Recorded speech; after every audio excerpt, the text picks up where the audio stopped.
Joining us now here in Los Angeles, Miko Brando, who was with us almost every night after this untimely passing, longtime Michael Jackson friend attending the funeral, and Dave, yes, that's his name, Dave. He was David Rothenberg. He was set on fire in 1983, suffered, as you can see, terrible scars. Michael Jackson befriended him and paid for a lot of his surgeries. Dave is also attending the burial. Why Dave?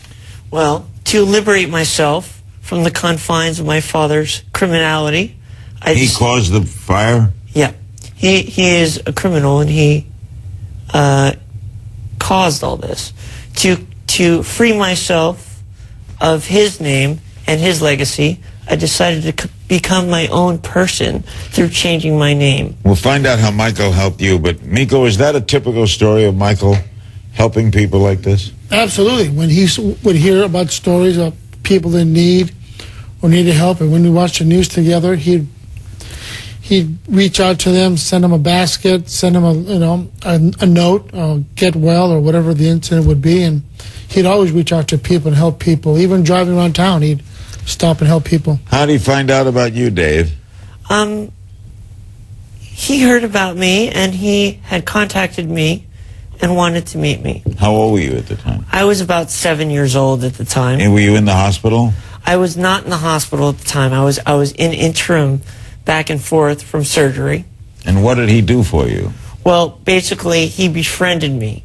He took me into his life, which is very rare for Michael to do. But he opened up his arms to me and accepted me as a very good friend of his. And throughout the years, he never let me go. I believe that's the hearse carrying the body into Forest Lawn. He will be interred. It looks like a beautiful place to have for him, Miko. It was very nice. It was a very nice compound. Yeah, we're going to be showing you a close-up of that. That is Forest Lawn. Were you surprised, Dave, to hear from him when you were 7?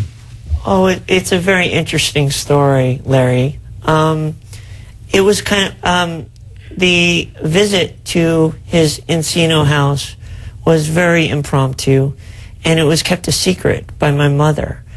And I had always been kind of a admirer of his, not a fan per se, but I always loved his music. And my mother surprised me one day and brought me up to Neverland. And I entered an arcade, and there were all these Paul McCartney records all over this, The Girl Is Mine, and, this and that. And I remember sitting down, and at the time, my favorite video game was Pole Position.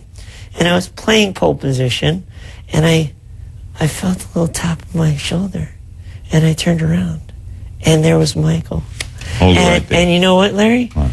At that moment, we embraced, and that embrace never ended throughout our whole entire friendship. Dave, what don't we know about him we should know? Well, I believe what people fail to realize is that Michael was a human being. Throughout the years, I think he was kind of stigmatized by the media, and I believe that